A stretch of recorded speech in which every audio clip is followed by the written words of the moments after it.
Olá, meus queridos, a paz, a graça do Senhor Jesus. Deixa eu afastar aqui a minha ventilação. Muito bem, meus amados, estamos aqui de volta para mais uma aula da nossa Escola Bíblica Pão da Vida São Paulo. Espero que você esteja gostando, aprendendo, trazendo mais coisas para você ser edificado, né? A nossa aula de hoje é a aula 9, né, do domingo, dia 2 de março de 2025, vivendo o fervor espiritual. E olha, bem na data da Santa Ceia do Senhor, hein? Que bênção! Vivendo o fervor espiritual. O texto áureo está em Efésios 5,18. Não vos embriagueis com vinho em que há contenda, mas enchei-vos do Espírito. A verdade prática é essa: ser cheio do Espírito pode se referir tanto ao batismo no Espírito Santo, como também à vida plena no Espírito Santo. Nós vamos ver essa distinção, essa diferença aqui na nossa aula. A leitura bíblica em classe está em Efésios 5, do verso 15 a 20. Espero que você leia. E aqui na introdução, a expressão todos foram cheios do Espírito Santo em Atos 2 e 4 quer dizer que todos foram batizados no Espírito Santo. Ok? Aqui em Atos 2 e 4, ser cheio do Espírito Santo significa ser batizado com o Espírito Santo, né? Mas nós aprendemos também que ser cheio do Espírito Santo indica viver a plenitude ou fervor do Espírito. E nós vamos analisar isso melhor dentro da teologia pentecostal, né? A importância da devoção pela palavra e oração. O apego à palavra e o hábito de orar são indispensáveis à vida cristã. São práticas ensinadas ao povo de Deus desde o princípio, pois Deus fala por meio delas, da palavra e do hábito de orar. Devoção. A nossa ideia de devoção é de apego, dedicação e zelo, como o nosso apreço pela oração, o amor pela palavra e o apego ao jejum. Leitura da Bíblia, oração e jejum são importantes exercícios espirituais na vida da igreja desde o princípio. Leitura da Bíblia, oração e jejum. E deixa eu ler aqui mais um pouquinho. Tudo isso é válido e espiritualmente saudável, salutar para a vida cristã, mas torna-se eficaz quando acompanhada de santificação, de humildade, prudência e sabedoria. A nossa prudência é para que essas práticas não venham se tornar motivo de exibição. Deixa eu lhe dizer aqui que a leitura da Bíblia, a oração, o jejum são combustíveis da nossa devoção, do nosso apego, do nosso envolvimento, do nosso compromisso. Ninguém será um crente fervoroso, ninguém será um crente dedicado, ninguém será um crente devoto se não tiver leitura da Bíblia, oração e jejum, né? E aqui na continuidade o autor diz que nós precisamos unir a estes exercícios a santificação, a humildade, prudência e sabedoria, né? Para que nenhuma dessas coisas se torne motivo de exaltação, de vaidade, né? A oração e a palavra, todos nós conhecemos o jargão evangélico. A oração é a chave da vitória. Isso é verdade. Não existe vida espiritual abundante sem oração. Segundo a declaração da Igreja Assembleia de Deus, a oração é o ato consciente pelo qual a pessoa dirige-se a Deus para se comunicar com Ele e buscar a sua ajuda por meio de palavra ou pensamento. A oração é a alma do cristianismo e expressa a nossa total dependência de Deus.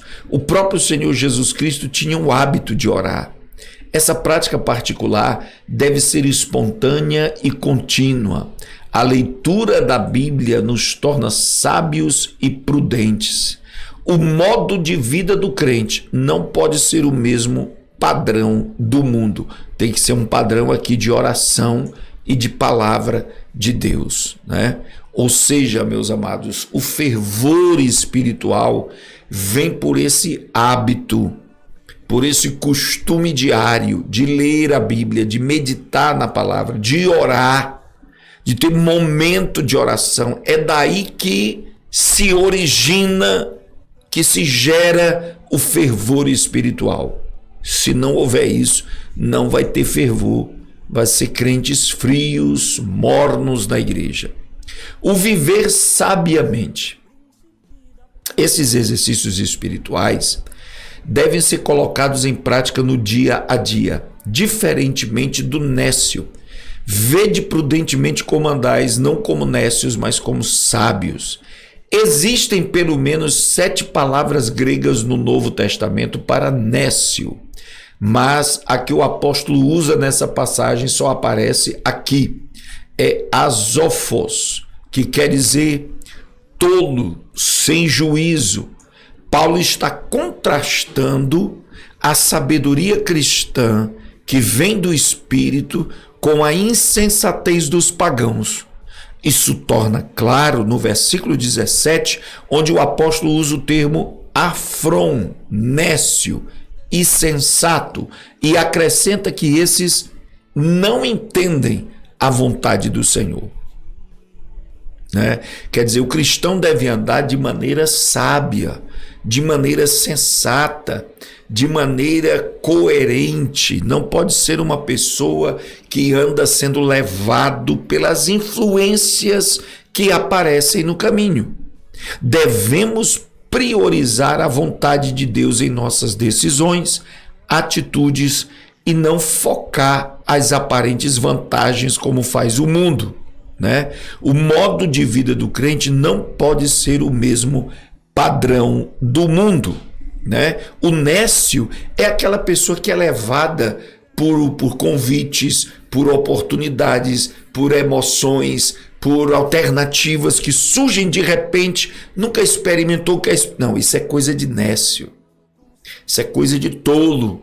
Você precisa de coisas mais consistentes, coisas mais verossímeis, verdadeiras, que você conheça, que você sabe que são seguras, né? E através da oração, da leitura da palavra, do jejum, Deus vai te dar discernimento para entender essas coisas. O fervor espiritual vem por remir o tempo também. Remir o tempo, esta frase diz muito mais do que parece à primeira vista. O verbo remir significa comprar de novo, resgatar, aproveitar o melhor possível. A palavra tempo é conhecida aí, muito conhecida de nós, kairos, tempo no sentido de ocasião e oportunidade. Aproveite bem. Remir o tempo é aproveitar bem a oportunidade que Deus te dá, né? Essas duas coisas são especialidades dos crentes que, cheios do Espírito Santo, resultam no viver sabiamente. O crente sabe aproveitar as oportunidades para fazer a obra de Deus, falar de Jesus às pessoas que ainda não conhecem o Evangelho, até mesmo em circunstâncias difíceis, né? Na verdade, tanto hoje como nos dias apostólicos, os dias são maus. Então, remir o tempo é aproveitar. Tem um feriado. Vamos para o seminário, vamos para a oração, vamos aproveitar. Essa manhã, mais tarde, a gente sai para passear, né? Remir o tempo é sempre negociar o tempo a favor das coisas de Deus. Hoje em dia, e eu já falei isso muitas vezes para vocês, os crentes negociam o tempo. A vida está muito agitada, o tempo está voando, então as pessoas são desafiadas a negociar o tempo. Geralmente, eles negociam contra a obra de Deus. Os crentes de hoje não perdem uma oportunidade de ir a um shopping, de ir a um cinema, de ir a uma praia, né? Eles negociam, não vamos deixar a reunião da igreja para depois. Domingo a gente vai, vamos para o passeio, vamos para, né? Só que dificilmente você vai ver pessoas negociando o tempo, remindo o tempo, aproveitando, resgatando o tempo para estar numa reunião que vai potencializar a sua fé, vai te fazer crescer espiritualmente e você vai ser muito mais maduro espiritualmente. Não é verdade? Então, esse remir o tempo é isso. Crente fervoroso é aquele que aproveita o tempo para estar na presença de Deus, para estar se expondo à palavra de Deus. Você está aqui hoje assistindo essa aula, você está remindo o tempo. Alguns estão assistindo cedo da manhã, outros estão assistindo tarde da noite, às vezes até de madrugada, porque você aproveita o tempo que você tem para estar na presença de Deus, se expondo à palavra do Senhor. A importância em manter-se cheio do Espírito Santo. A obra do Espírito Santo na vida do crente é dinâmica. Ele não fica estático a partir da conversão, pois a expressão cheio do Espírito Santo significa reacender a chama do Espírito. Não se deve confundir cheios do Espírito Santo no dia de Pentecostes, né? Que é o batismo com o Espírito Santo. Deixa eu colocar aqui para você entender bem aqui, olha. Batismo com o Espírito Santo. Batismo com o Espírito Santo. Uma única vez, né? Agora, ser cheio do Espírito Santo, né? Também significa renovação, reavivar, reacender a chama, né? Então não confunda com Atos 2, ser cheio do, como a Bíblia diz em Atos capítulo 4, os discípulos oraram e todos foram cheios, mas eles já eram batizados com o Espírito Santo. Foram cheios, quer dizer, veio uma unção, veio um renovo, reacendeu, deu-lhes autoridade naquele momento. Então isso é ser renovado na presença de Deus. Não vos embriagueis com vinho, né?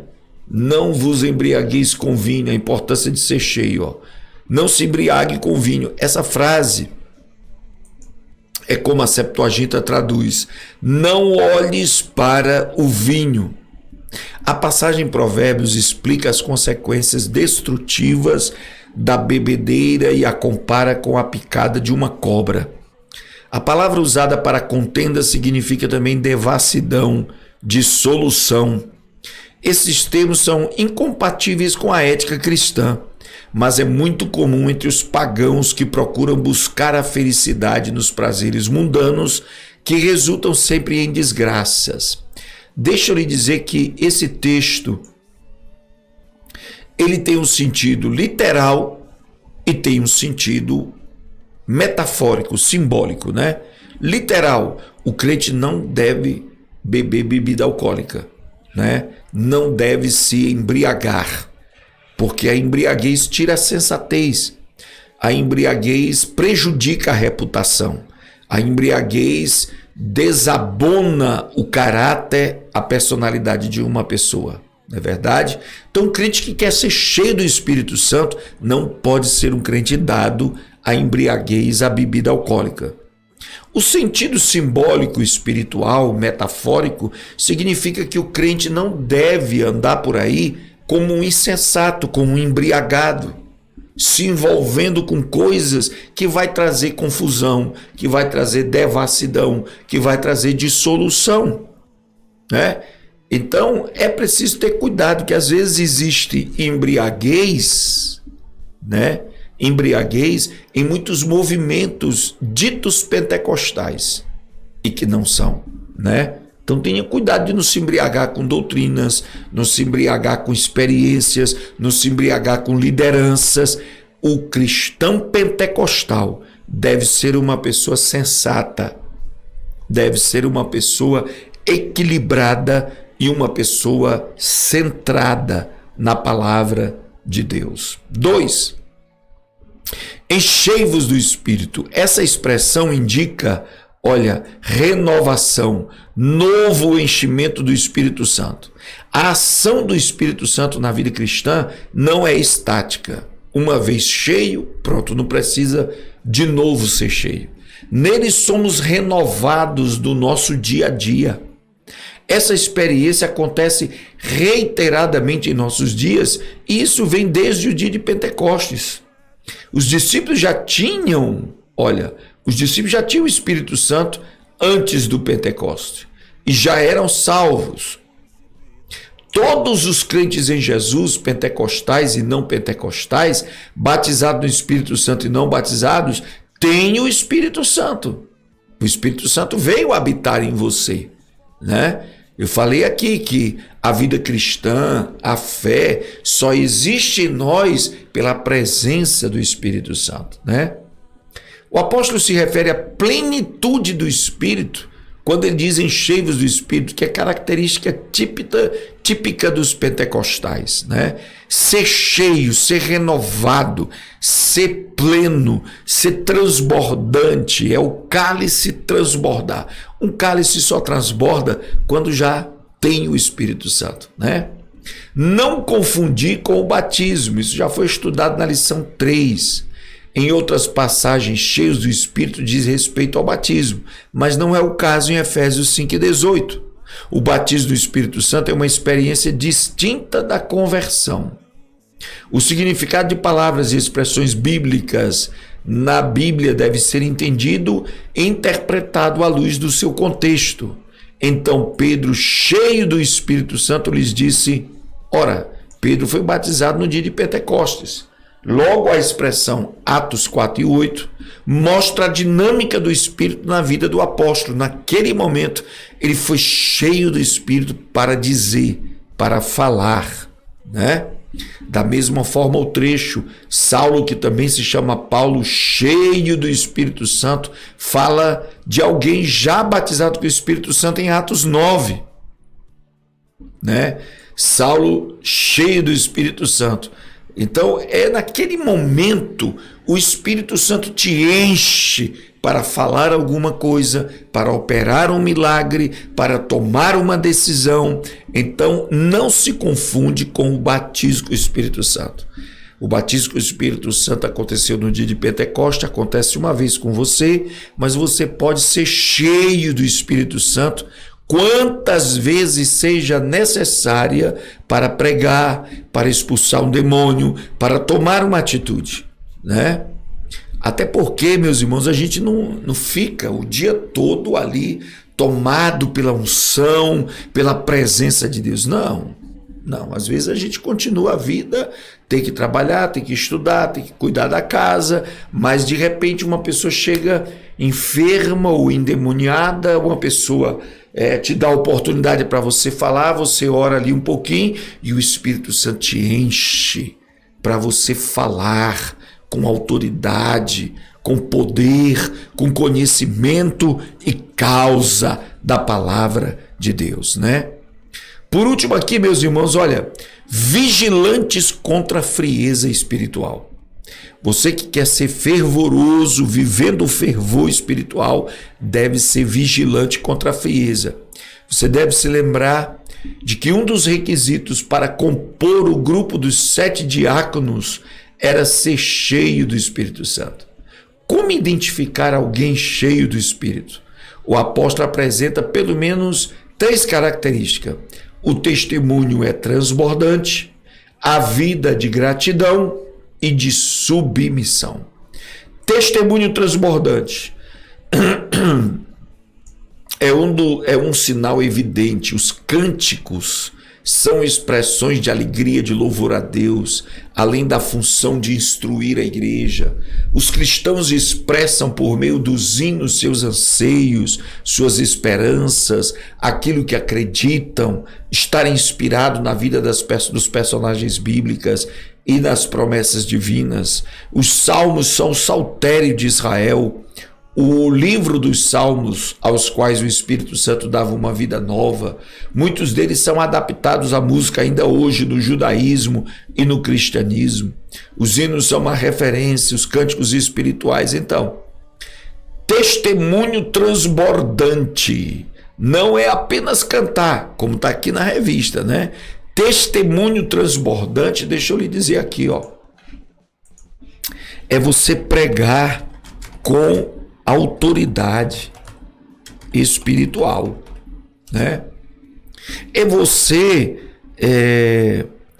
orar com autoridade espiritual. É você adorar com intensidade espiritual.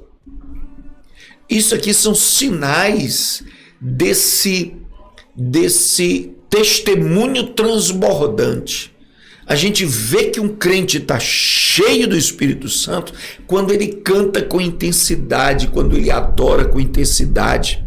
Ele vai pregar, ele prega a palavra com autoridade, ele vai orar, a oração sai densa, sai forte, porque sai de uma pessoa cheia do Espírito Santo, né? Segundo ponto aqui, ó, é dar graças em tudo, é uma personalidade agradecida. Quem é cheio do Espírito Santo é cheio de gratidão.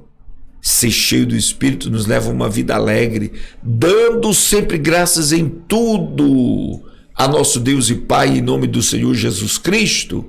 O Espírito Santo nos capacita a levar uma vida de gratidão. Passagens tripartidas no Novo Testamento, onde o Espírito Santo aparece com o Pai, com o Filho, e a passagem que estamos analisando é uma delas, né? Ou seja, um cristão fervoroso, cheio do Espírito Santo, tem uma personalidade transbordante em gratidão. Ele estará sempre glorificando, louvando o nome de Jesus. Domingo passado, eu disse repetidas vezes à igreja, disse de manhã e disse no culto à noite, me admira como você pode passar 5 minutos sem dizer graças a Jesus, obrigado Jesus, glória a Deus, aleluia. 5 minutos sem sair expressões de gratidão, de adoração da sua boca em louvor a Deus. Se você está cheio do Espírito Santo, meu filho, o motor espiritual está ativado e você vai glorificar a Deus a todo instante. Dai graças em tudo e em todo momento, né? Por último, sujeição. O quebrantamento e a humildade expressam bem a plenitude do Espírito Santo. A submissão é outra consequência de uma vida cheia do Espírito Santo, pois o Espírito nos capacita a ser sujeito, a ser humilde. É dever cristão se submeter às autoridades, aos superiores hierárquicos. Essa sujeição deve haver entre os irmãos da igreja. Só um crente cheio do Espírito Santo consegue ser submisso, consegue ser humilde, consegue reconhecer as autoridades e a elas prontamente servir na presença de Deus. Terminando, o significado de enchei-vos do Espírito é ter a vida cristã na plenitude do Espírito Santo. Isso envolve todos os aspectos da nossa vida, desde os cultos até o lar, desde o lar até o trabalho e a sociedade. Por meio desses testemunhos é possível observar quem é cheio do Espírito Santo. Eu quero terminar deixando para você, olha, Ezequiel capítulo 47. Você vai ler lá e vai ver que Ezequiel entrou com água até os artelhos. Artelhos, eu vou botar o nome aqui, tornozelos, cobrindo os pés. Isso aqui fala de conversão. Conversão. Entregar a vida e o caminho a Jesus. Pronto, conversão. Pronto. Mas aí ele entrou mais e a água foi até os joelhos. Isso fala de vida de oração pelo Espírito Santo. Aí a água subiu até os lombos, né? Isso fala de trabalho cheio do Espírito Santo. Pronto, né? Deixa eu colocar aqui também, olha. Aleluia. Vida de oração cheia do Espírito Santo, né? E por último, olha, água que precisava nadar. Águas profundas que precisava nadar. Isso aqui, meus amados, se chama a plenitude do Espírito Santo. Porque Ezequiel não estava mais em pé nas suas próprias forças, mas levado pelas águas do rio, o que fala da plenitude do Espírito Santo na vida do crente. Então, meus amados, Deus abençoe. Até a nossa próxima aula, que a gente vai continuar estudando sobre o verdadeiro pentecostalismo. Fica na paz e na graça do Senhor Jesus.